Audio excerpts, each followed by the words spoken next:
All 3 parts are in the link in the description.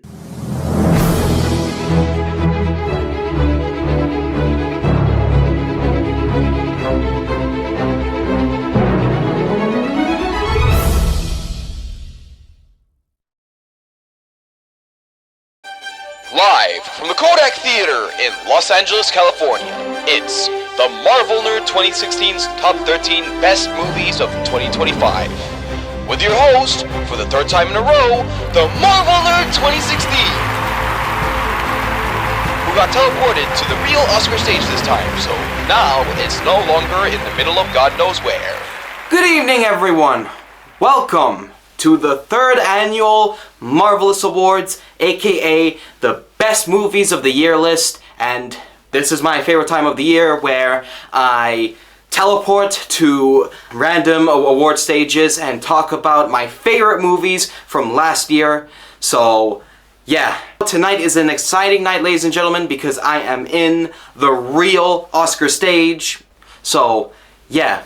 Now, before I dive into the list, the number 1 movie will receive and earn the Marvelous Award for Best Movie of the Year. So, ladies and gentlemen, are we ready to get into number 13? Yeah! Oh, sorry, I didn't hear you. I said, ladies and gentlemen, are you ready to get into number 13?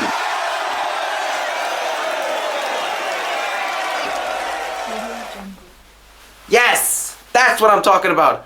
Okay, now, let's get on to the number 13 spot.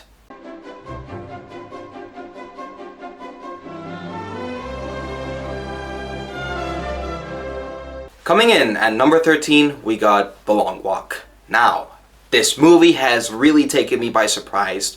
I love how the movie makes you root for all the characters, but not just that, but I really got to emotionally connect with every character in The Long Walk. But not just that, but the movie doesn't shy away from being brutal with the gore and how people graphically get shot or ran over in this movie.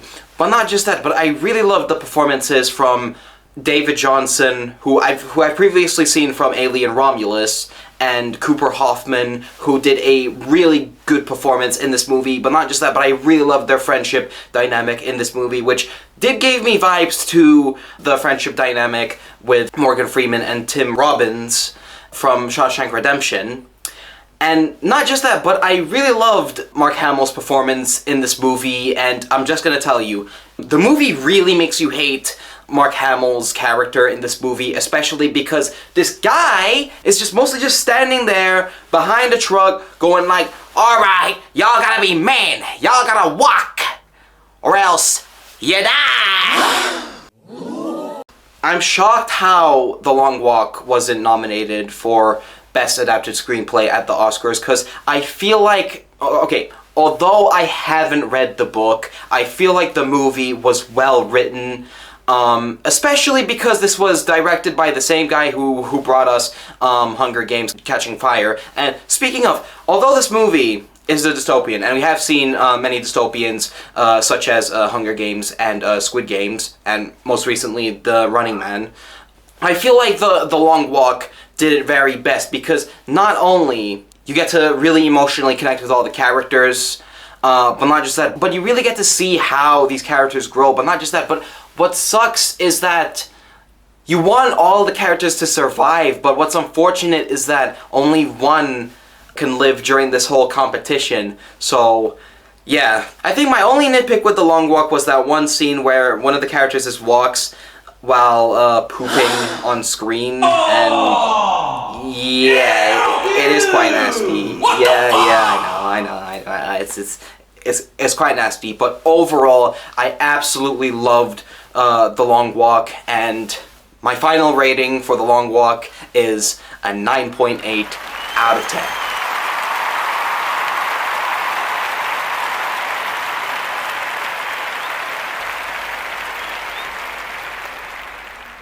This movie blew me out of the water.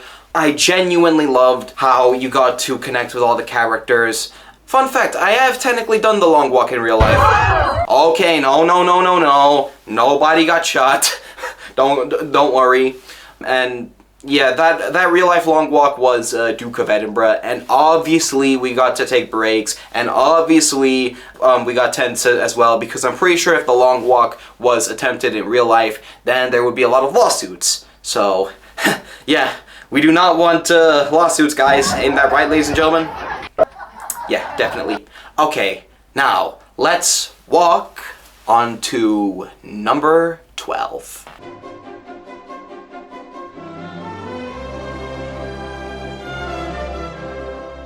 Coming in at number 12, we got The Accountant 2. Now, I wasn't a fan of the first Accountant, but this movie steps everything up times 10. Not only the plot surprised me about Christian and Braxton trying to solve something that Ray King left behind. I really love the performances from Ben Affleck, and especially John Berthel, who I completely forgotten that he was the Punisher while I was watching Accountant 2. And not just that, but I liked how they made his character funny, but at the same time, he was still playing a tough guy who you definitely wouldn't want to mess with. Yeah, especially Ben Affleck's character too, so yeah. But not just that, but I really liked how The Accountant 2 balances out the comedy and the serious moments, especially since the movie does involve human trafficking. But not just that, but I feel like The Accountant 2 was a lot more well-paced compared to the previous movie. Yeah, the only nitpick that I have with The Accountant 2 was the third act, but overall, I thought The Accountant 2 was really enjoyable. So yeah, my final rating for The Accountant 2 is another 9.8 out of 10.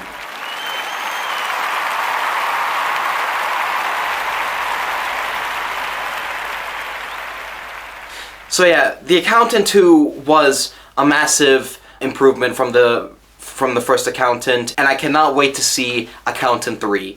Now, let's dive into number 11.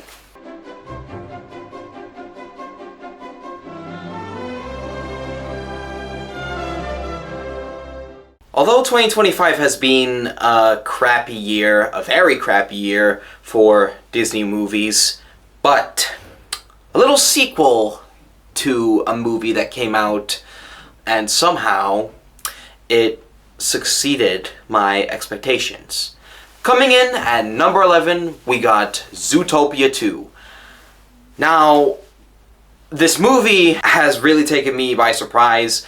I loved how Zootopia 2 expanded the whole world of Zootopia and showed us new biomes that we didn't get to see from the previous movie. But not just that, but I love the introduction of the reptiles.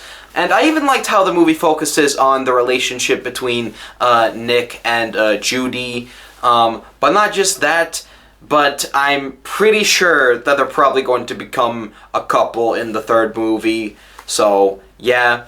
But not just that, but I liked how the movie showcases segregation with reptiles and snakes. And speaking of snakes, I really loved the character of Gary the Snake. I thought his character was funny, but not just that. But at the same time, I felt really bad for his character and the things that he goes through in this movie. But not just that, but I really loved how he was voice acted by Ki-Hugh Kwan. I feel like he did an impeccable job with the voice performance of Gary the Snake. Overall, I think Zootopia 2 was a fantastic continuation of Zootopia, and this is how you do a good Disney sequel with a wait of a decade or two. And I'm looking at you two, Tron Ares and Freakier Friday. Y'all could have done better. You too, Moana 2, even though I haven't seen you.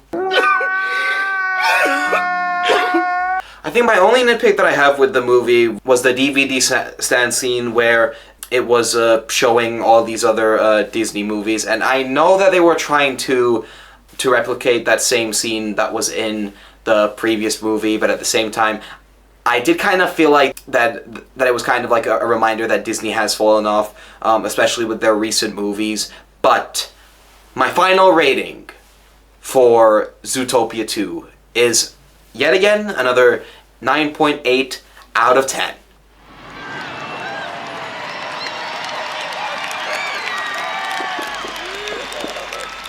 I feel like Zootopia 2 was the only good Disney movie that came out last year, but not just that, but after watching Zootopia 2, now I'm looking forward to see a third movie, and hopefully we see some birds in the third movie, because we're about to fly into number 10. Oh my god! I can fly! I can fly! Look at me go! I can fly!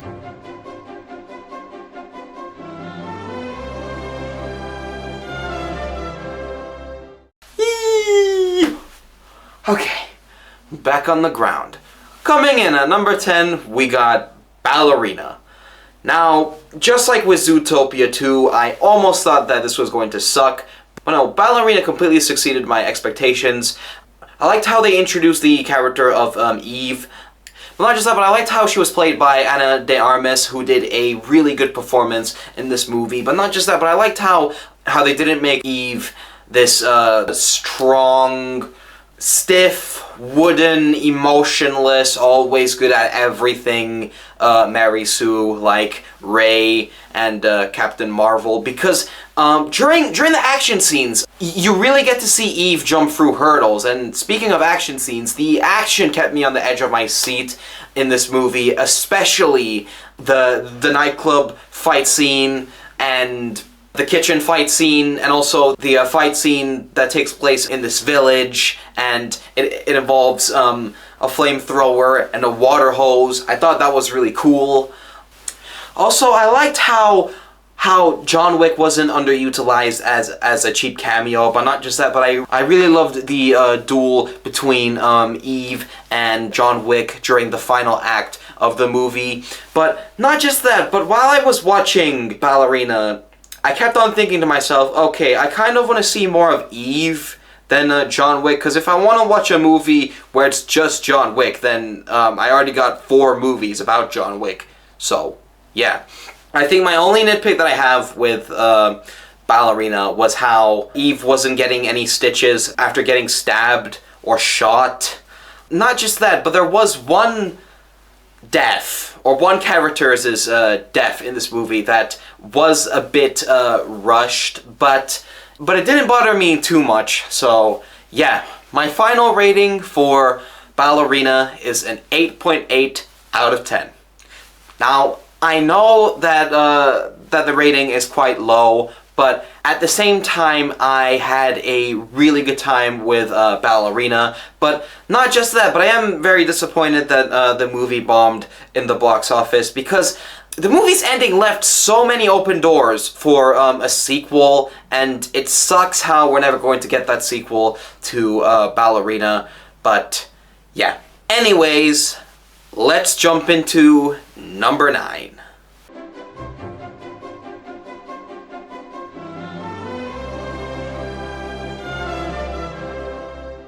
Coming in at number 9, we got Weapons.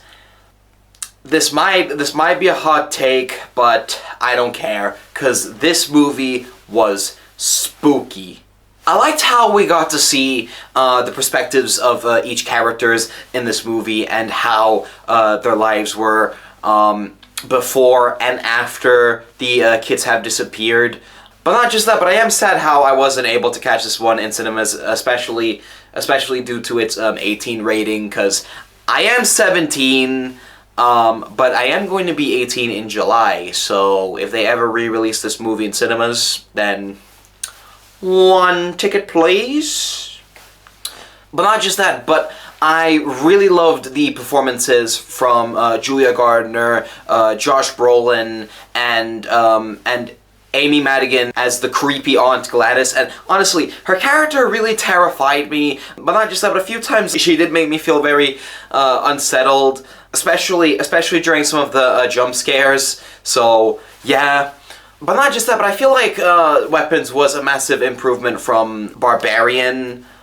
I liked how Weapons didn't rely so much on jump scares, and instead the movie relied more on building tension and an atmosphere throughout the movie, which really made the movie feel very spooky and mysterious. And not just that, but I feel like the movie was more of a mystery than a horror. Well, mystery towards the beginning, and then horror during the rest of the movie.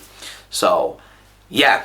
My only nitpick that I have with Weapons was the ending. I feel like it was very rushed, but not just that, but I really wish that we could have gotten more details about where Gladys came from and how she has these superpowers. Not really superpowers, but I don't want to spoil this movie because I highly recommend Weapons if you haven't seen it. So yeah, my final rating for Weapons is an 8.5 out of 10. Weapons was a massive improvement from Barbarian, and I am looking forward to see Zach Cregger's Resident Evil. And also, this October, I will be revisiting this movie for The Wheel of Terror, and hopefully it happens. I know October was very busy last year with the furniture moving, but I'm looking forward to rewatching Weapons and reviewing it the second time. With spoilers, obviously, which I've already did. Anyways, let's run into number 8.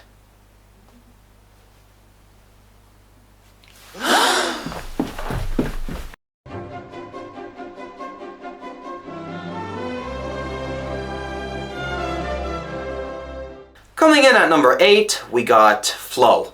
Now, when I first heard about Flow, I was instantly intrigued, especially knowing that the movie doesn't have any dialogue, mostly just relied on visual storytelling. But not just that, but I was really shocked to find out that this movie was animated on Blender, which is literally a free 3D animation software that you can download and make 3D animated videos.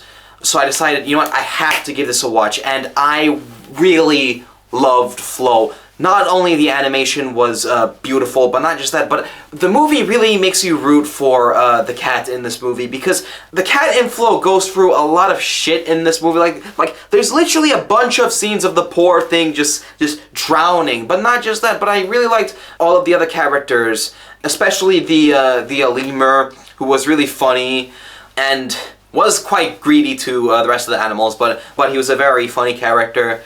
So yeah, but not just that, but I really love how this movie does a really good job at using visual storytelling to tell this whole story of Flow. I feel like Flow's animation style did reminded me of Legend of Zelda Breath of the Wild, and to be honest, at times the movie felt like if I was watching cutscenes from a video game. Okay, put your fist down, and I mean that as a compliment, because I feel like watching Flow felt like a grand adventure with all of these animals, and yeah. My only nitpick that I have with Flow was the beginning and how there's like 5 minutes of studio logos, but if you haven't seen Flow, then I highly recommend watching it, especially if you're a cat lover. So yeah, my final rating for Flow is a 9.9 out of 10.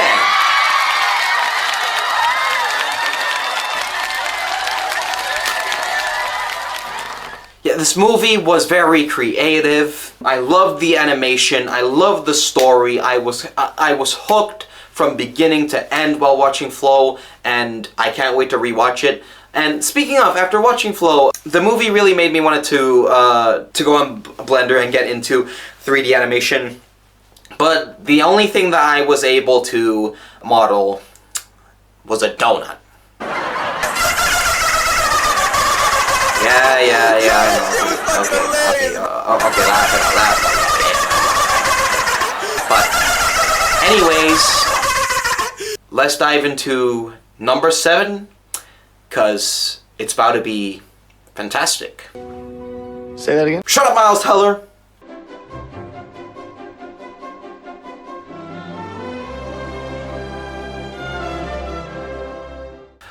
Coming in at number 7, we got, alright, choir, take it away. Fantastic Four First Steps. Now, I know that not that many people liked Fantastic Four First Steps that much, but personally, I really enjoyed it. I liked how the movie went for this futuristic, retro style, and it did kind of remind me of Meet the Jetsons. I really liked the space chase scene, which did remind me of Interstellar, and it was obvious that it was taking inspirations from Interstellar, but not just that, but I really loved Galactus in this movie. I feel like Ralph Ineson's performance in this movie was haunting, but not just that, but his voice in IMAX gave me chills in this movie, and he was a very threatening villain in this movie. So, yeah. And how I even liked the Michael Giacchino score for Fantastic Four First Steps, but not just that, but I feel like his score was monumental, cool, and retro at the same time, and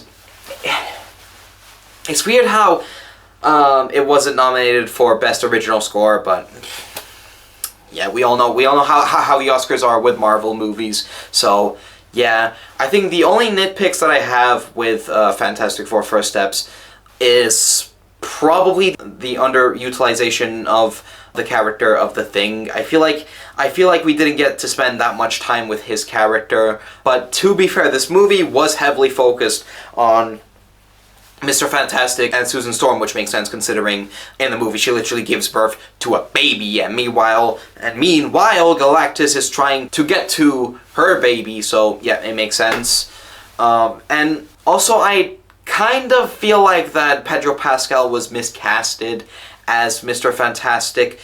Don't get me wrong, he did do a decent performance, and while the movie was going on, the whole Pedro Pascal playing Mr. Fantastic thing completely went out of my head, but I feel like he was miscasted in this role. I feel like they could have gotten someone better to play as him, but overall, I thought Fantastic Four First Steps was fantastic. No, don't you even think about it, Mytel. Don't you even think about it. My final rating for Fantastic Four First Steps is a 9.8 out of 10. And I'm gonna be honest with you guys, I feel like Fantastic Four First Steps is the best adaptation of Fantastic Four which we got so far. Yeah, I know. But we can all agree that it's much better than Fan Four Stick. Because this is how you should do Fantastic Four. And I know that some of you guys are probably going to be typing in the comments, especially for the people that didn't like Fantastic Four First Steps. But yeah, this movie was fantastic, and I cannot wait to see the Fantastic Four return in Avengers Doomsday. So yeah, let's stretch on to number 6.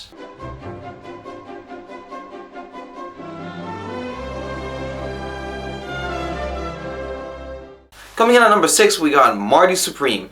Now, this movie has taken me by surprise with how hectic this was, especially because at first I thought that this was just going to be your simple Oscar-worthy sports film like Challengers, but then when I watched the movie, I was very surprised with how hectic this movie was. Not only this movie takes the Martin Scorsese formula of making the narcissistic asshole the main character, but not just that. When you watch Marty Supreme, you really want to bitch slap Marty Mauser in the face, but at the same time he does redeem himself during the end of the movie.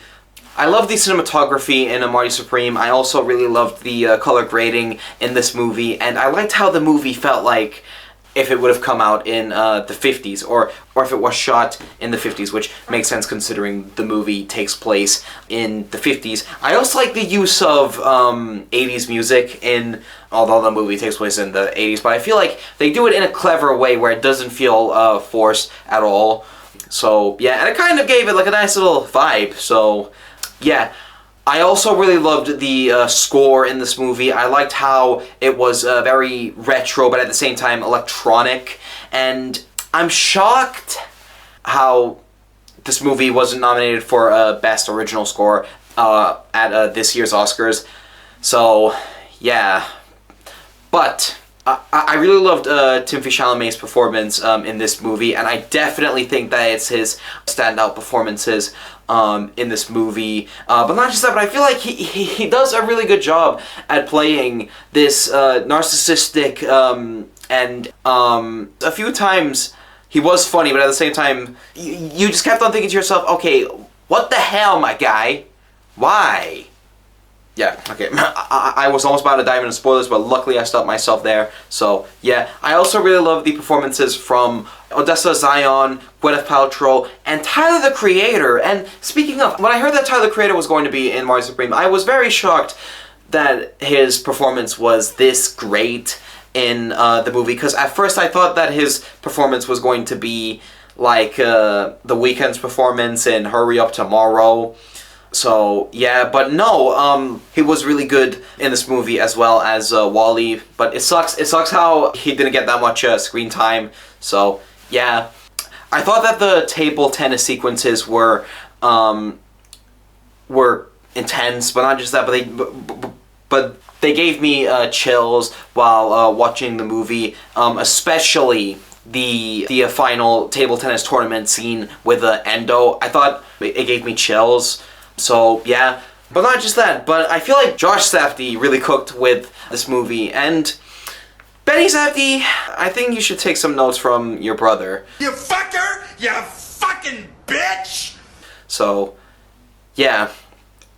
I think my only nitpick that I have with Mario Supreme was this one scene involving Honey, and if you've seen the movie, then you know what I'm talking about. Yeah, it was definitely a scene. But anyways, my final rating for Mario Supreme is a 9.9 out of 10.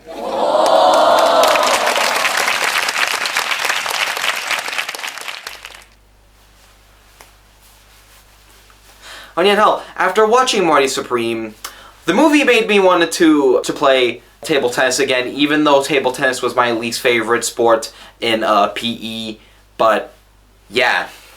Anyways, let's serve our paddle onto number 5.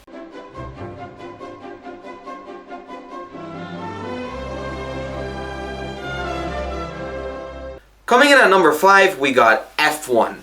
Now, when I first heard about F1, at first I thought that the movie was going to be okay, but then I heard that Joseph Kosinski was directing the movie, aka the guy that brought us gems such as Tron Legacy and Top Gun Maverick, so I instantly knew that this movie was going to be really good. But not just that, but Hans Zimmer, but not just that, but I also knew that Hans Zimmer was doing the score for this movie, so I instantly raced to cinemas and watched F1, and I was blown away by F1. I really loved how the movie took the classic underdog story and gave it a flair. But not just that, but I really liked all of the racing scenes that kept me on the edge of my seat, but not as much as another movie that's coming up later on the list. But I like the performances from Brad Pitt and Desmond Idris, and I really liked how, at first, Desmond Idris was a bit of a swan, and if you've seen F1, then you'll probably know that reference. But at the same time, you get to root for both characters. So F1 really makes you root for both Sonny Hayes and Joshua in this movie. But not just that, but the score by Hans Zimmer in this movie was energetic, and I know that that with the Fantastic Four score, I did say that this was monumental, but this one was also monumental as well. And speaking of, I have used the main F1 theme as an alarm clock, and Oscars, why did y'all have to snub Hans Zimmer for the second motherfucking time, bro? Like, honestly, Academy, you guys need an education on awesome film scoring, because not only these guys didn't nominate Fantastic Four, but not even Marty Supreme and F1. And what's interesting is that both F1 and Marty Supreme are nominated for Best Picture and all the other nominations, but not Best Original Score. It's weird. Anyways, moving on from the Oscars rant, I loved every second of F1, and to be honest, I don't have any nitpicks with F1, so ladies and gentlemen, this movie is a 10 out of 10.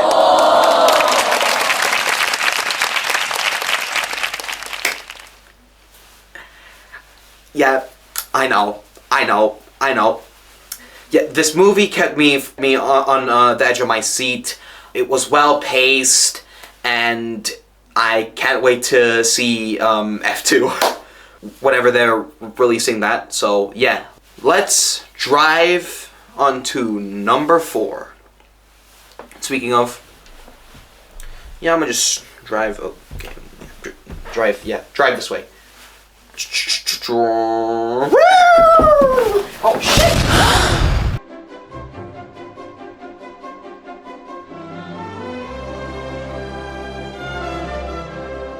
Coming in at number 4, we got Frankenstein. Bro, it breaks my heart knowing that this masterpiece got a limited cinema release and went straight to Netflix, cause Guillermo del Toro's Frankenstein is a masterpiece. I love how in Frankenstein you get both perspectives of Victor Frankenstein and Frankenstein's monster. When the movie steps into Victor's shoes, you don't see him as this mad scientist that wants to reanimate a human being. Instead, you kind of see him as this inventor, like someone who wants to build something, or someone that has the goal of reanimating a human being, which still sounds fucked up, but at the same time the movie makes you think that he's like some kind of crazy inventor, and I really love that. And plus, I feel like Victor was well played by Oscar Isaac. I feel like he really stole the show with this movie. With Frankenstein's monster, I love how when you get into his shoes, Frankenstein's monster just feels sort of like a abused child that was just summoned into this world without any education, without anything, and just doesn't have a fucking clue with what's going on.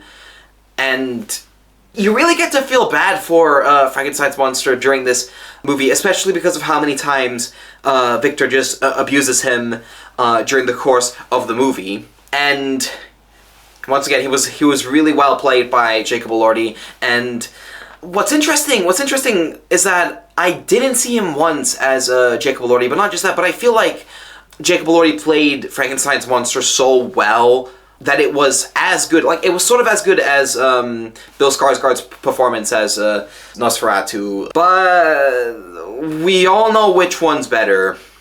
It's Jacob Elordi's performance, because there wasn't any point where I was chuckling at his performance, or where I thought that it was goofy.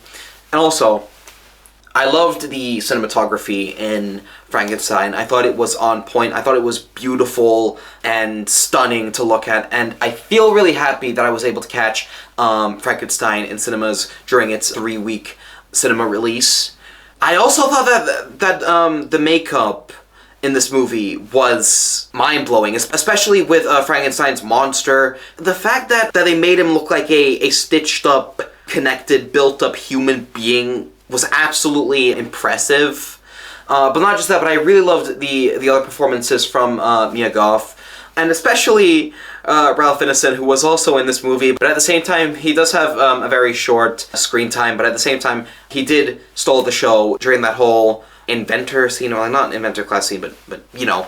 I also loved the score in this movie. I thought it was beautifully haunting, and a few times it did give me chills while shedding some tears, especially towards the end of the movie with that violin. So, yeah. I think Guillermo del Toro really cooked with Frankenstein, but not just that. I never read the original novel by Mary Shelley, but I feel like the movie was well written, but not just that, but I feel like I saw like a mix between Mary Shelley's vision and how she would have imagined the whole story to be like while writing Frankenstein, while also seeing Guillermo del Toro's vision being mixed into this movie. So, yeah. I think my only nitpicks that I have with Frankenstein was the opening scene. I feel like the opening scene kind of felt like a Marvel movie, but not just that, but a few times the visuals did look a bit plasticky, especially during some of the nightmare sequences, but overall, Frankenstein was an absolute masterpiece, and I really loved how this movie wasn't just a horror film. Instead, this movie was mostly a fantasy sci-fi. But yeah, my final rating for Guillermo del Toro's Frankenstein is a 9.9 out of 10.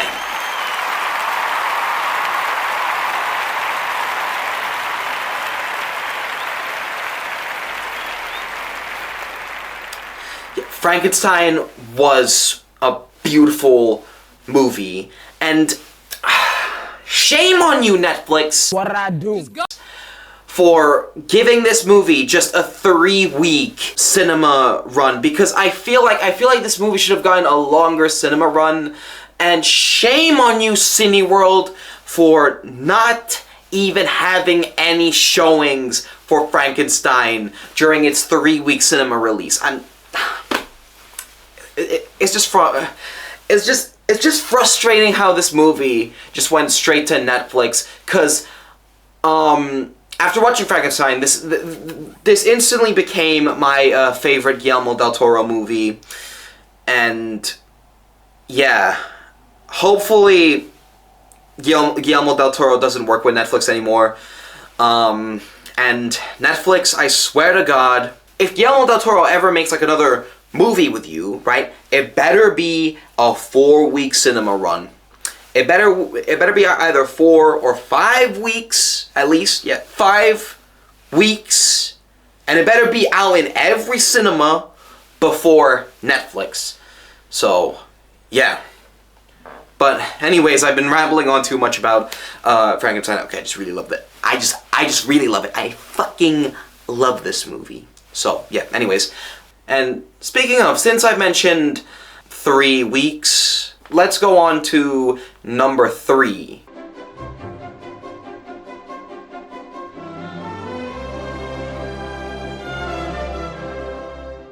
Coming in at number 3, we got Superman. Whoa! I can fly! Now, I've already made 2 videos on Superman, so I'm gonna make this brief, so yeah. Okay, now it's time to stop flying. Alright, here we go. So, first of all, I liked how the movie was colorful and comic booky. Second of all, I liked the introduction of the Justice Gang with Hawk Girl, Guy Gardner's Green Lantern, and my personal favorite out of the 3, Mr. Terrific. Third of all, I liked David Cornsweet's performance as Superman, and I thought his performance was super. And also, I even liked Nicholas Holt's performance as Lex Luthor. I thought he was menacing during some scenes. And fifth and final of all, it was super. But there were a few nitpicks. For example, I feel like with Superman, there was way too much going on, and a few times it did kind of feel like Amazing Spider-Man 2, where there was like a bunch of stuff going on, and there wasn't that much quieter scenes. And I have talked about this in my spoiler review, so yeah, I suggest clicking that. But overall, I thought that the movie was just a nice, fun, simple superhero movie, and not just that, but it was also a nice start to James Gunn's DCU, and I cannot wait to see what's next, especially with Supergirl. So yeah, now let's fly on to number 2.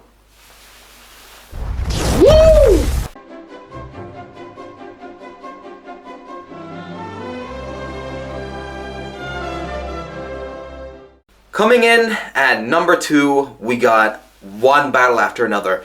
Now, this movie wasn't on my radar when I first heard about One Battle After Another, but I started hearing buzz about One Battle After Another, and then I watched it, and the movie completely blew me away.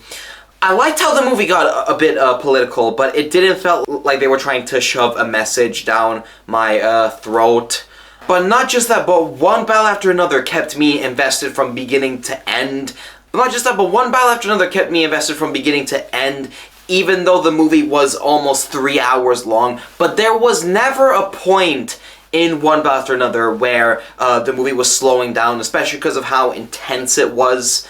And speaking of intense, the third act of this movie was very intense in this movie, that my mom held her bladder during the third act of the movie, so good on you, Ma.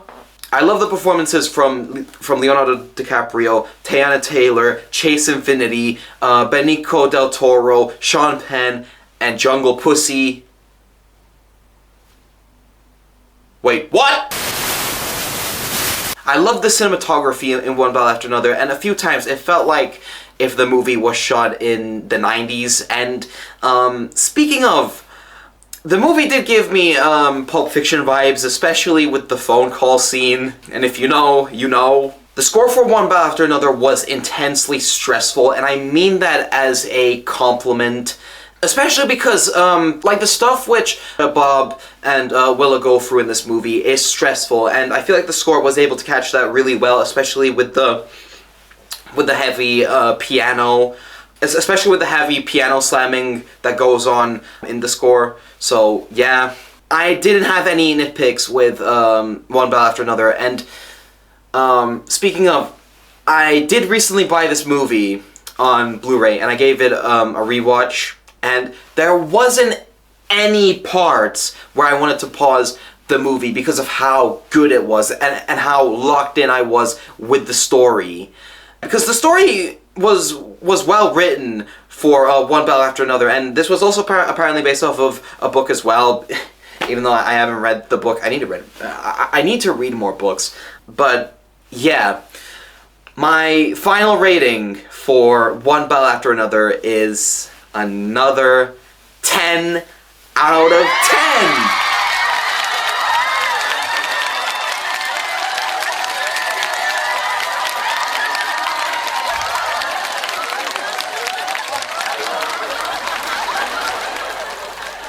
So yeah, One Battle After Another is a modern classic, and if you guys haven't seen it, then I highly recommend watching One Battle After Another. Speaking of, at first I was going to add One Battle After Another into my number 1 spot, but another movie came out earlier in 2025, and with this one I instantly knew that it was going to be on my number 1 spot. So, ladies and gentlemen, here comes the big part of the night, the main event, number 1. Drumroll, please.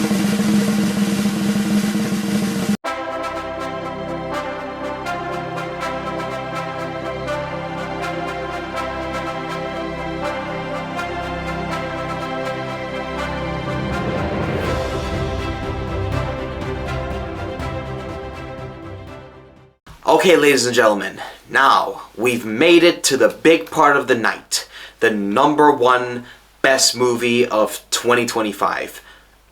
Now, usually, I would write down the winner on my Batman vs. Superman notes, but since I'm in the real Oscar stage, I got the luxury of having an envelope. So, yeah.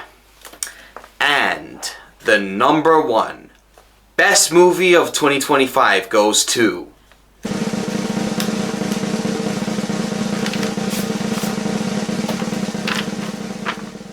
Sinners!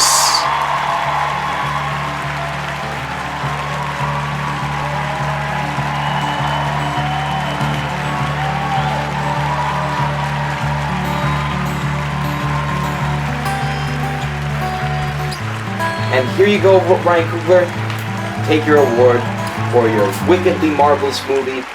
Here. Big thanks to the Marvel Nerd 2016. For having nights like this. It's really nice to be with you guys. It's nice to spend time with my cast and my crew. When you make movies, you kind of like become family with the people. You know, we like well-paid carnival workers. Well-paid sometimes. But you lift up the tent and you kick it with everybody, and then you call a rap and you don't see your family no more. When y'all do events like this, it gives us an excuse to get back together, dress up nice and tell each other how much we love you. So thank you for that. Big thanks to Warner Brothers for supporting the movie and encouraging us to be bold. You guys were bold with y'all whole slate this year. The world needed it. We were very, very proud to have been a part of it. And a big thanks to the audience for showing up. Thank you, Ryan Coogler, for that amazing speech. Now, let's talk about your wicked masterpiece of a film, Sinners. Now, I've been waiting a really long time to talk about this movie because I really love how Sinners mixes with the genres between being a Western drama, a horror, but not just that, but also being a commentary on the black community and a music film as well. But not just that, but I loved how the movie showcases music from different times and cultures. I loved Michael B. Jordan's performance in this movie, and I liked how he plays two different characters in this movie. I feel like it wasn't that difficult to tell who's who, especially because Michael B. Jordan did a really good performance playing as both Smoke and Stack. And speaking of performances, I love Miles Keaton's performance as Sammy, and not just that, but his performance was tremendous in this movie. But not just that, but his singing voice was out of this universe. I loved how they didn't cast an A-list celebrity or a nepo baby, because I'm pretty sure it wouldn't have been as good as how Miles Keaton played the character of Sammy. Speaking of performances, I really love the other performances from Haley Steinfeld and Hunmi Masaku, who I last saw in Deadpool Wolverine. And I'm pretty sure after watching Sinners, I feel like this was like the first time where I thought, okay, that was a really good performance. That was like her best performance, which I've seen in a really long while. But not just that, but I really loved Jack O'Connell's performance as Remick in this movie. I thought he was spooky, menacing, but not just that, but I feel like he was also quite groovy as well, especially during this scene.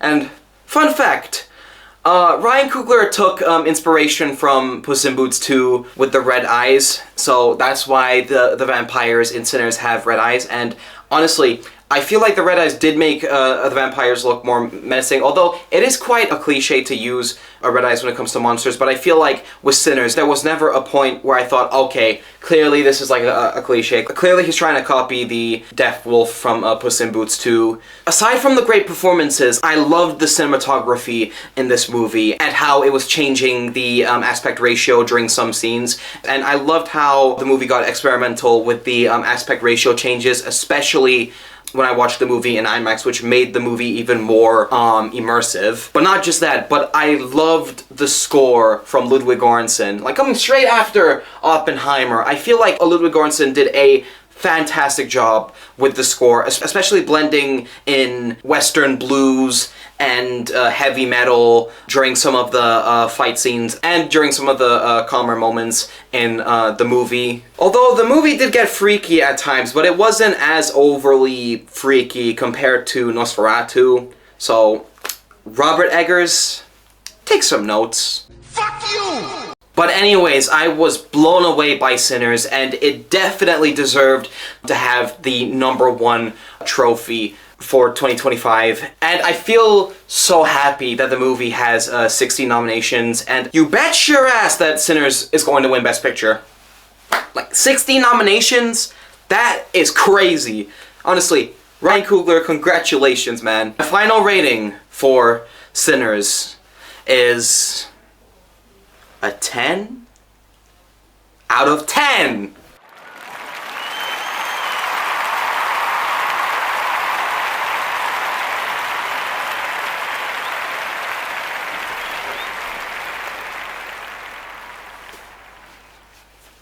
You know what, guys? I feel like this list has proven that cinema isn't dead.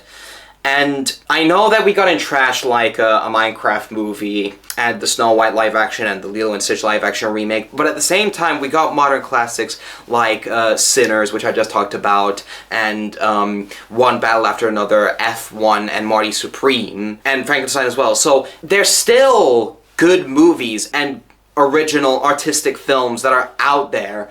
And I feel like all we need to do is to support these movies, and especially indie films like, for example, The Iron Lung, which just came out.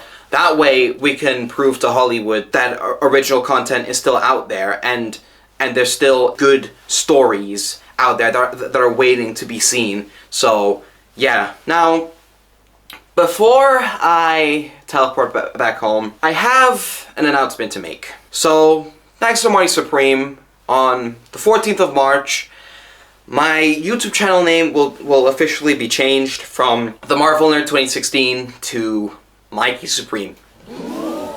Yeah, I know, it is quite shocking, but yeah, everything is still gonna stay the same, but I'm mostly just going to have like a little name change, especially because my channel has mostly been movie-centric instead of Marvel-centric. Thank you people from archived footages, from Oscar clips and stock footages for coming here and seeing me talking about movies and giving them the praise and the award which they deserve. But most importantly, I want to give a massive thank you to all the people that are watching at home. So, yeah. And anyways, I think it's time to get home. Hang on. Let me spawn in my magic remote.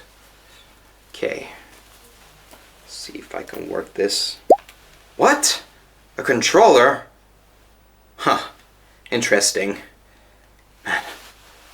Bascots, why do you guys gotta mess with me all the time? Oh, anyways. Okay, let me just press this button. This better send me home.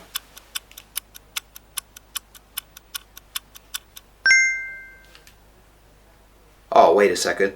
Oh!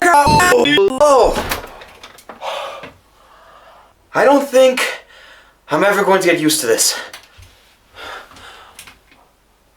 Where did my mustache go? Anyways, thank you guys for tuning into my movies of 2025 list. Make sure to like, comment, and subscribe. Go follow my Instagram and my Letterboxd, and I'll see you guys next time as Mikey Supreme.